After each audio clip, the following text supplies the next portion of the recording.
আমি এখন দাঁড়িয়েছি কুমিল্লা তিতাস ঐতিহ্যবাহী বাজার আসমানিয়া। বৃহস্পতিবার এবং আজকে রেকর্ড পরিমাণ গরু বিক্রি হবে এবং বিশাল বড় বড় গরু আসছে। আমি আপনাদেরকে দেখাচ্ছি সময় দিলে এবং খুবই খুবই চাকচমক এবং পরিষ্কার ক্লিন গর্জিয়াস এক কৃষক ভাই নিয়ে আসছে। দুটা গরুর সম্বন্ধে আমি জানার চেষ্টা করবো। বড় ভাই ভালো আছে? গরুগুলো আপনার লালন পালন করছে? আচ্ছা, আপনি লালন পালন করছেন, অনেক সময় অনেক আমরা শুনি বা দেখি মিডিয়াতে উল্টাপাল্টা কিছু খাওয়ায় গরু বড় করে। যে আপনি যে গরুগুলো বড় করছেন আপনার খাবার ন্যাচারাল ছিল? আমার সব খাবার ন্যাচারাল গরু আপনি কেন দিতে পারেন? অবশ্যই। আচ্ছা আচ্ছা, কয়টা করে নিয়ে আসছেন আজকে? আজকে জানছি একটা বিক্রি হয়ে গেছে আর দুইটা আছে। আপনাদেরকে স্পষ্টভাবে দেখানোর চেষ্টা করতেছি সেম কালার এবং উপরে আকাশের আবহাওয়া খুবই খারাপ, যার কারণে যে উপরে পর্দা দিয়ে গরুগুলোকে সিল করার চেষ্টা করতেছে, তোমার দৌড়াদৌড়ি করতেছে। ভাই কেমন হলে মার্কেট প্রাইস থাকবে? এটা হচ্ছে যে 1.20, এটা 1.5। আমাদের এই বাজার আসতে কেমন সুযোগ সুবিধা বা ফেসিলিটি? এই তো আলহামদুলিল্লাহ ভালো, সুবিধা ভালো আছে।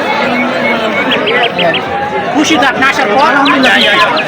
আমি দর্শক শ্রোতা আপনাদের উদ্দেশ্যে বলতেছি যে দেশি গরু এবং বিশেষ করে বাইক পরিচিত এবং অরিজিনাল কৃষক বাইকের কাছ থেকে যখন গরু নেবেন, খাওয়ার তো অত্যন্ত সুস্বাদু হবে, মাংস এবং অনেক ফ্রেশ এবং অনেক তাজা। এবং এই গরুগুলো গ্যারান্টি আছে, কোনো কেমিক্যাল হাইব্রিড দিয়ে গরুগুলো গরম করে নাই।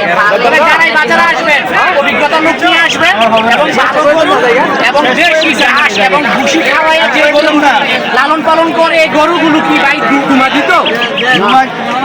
একবারে নীরব, একবারে নীরব। এইটার কাছে থাকতে পারবেন, সমস্যা নাই।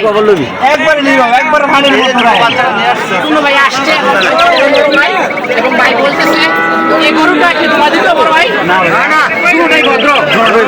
ভদ্র করে এগুলো ভদ্র করে যা করবে তাই শুনবো। তাই আপনি কি নামে রাখছেন মাঝে মধ্যে আদর করে? মাঝে মধ্যে খালি আপনি ডাক দিলে আপনার কথা শুনতো? অবশ্যই শুনবো। আমার কথা বললে এটা উঠে দেবো, ডাক দিলে উঠে দেবো। আপনি কন্ট্রোল করতে পারতেন? অবশ্যই। বাইক কন্ট্রোল করতে পারতেন? আশির আরিয়ান।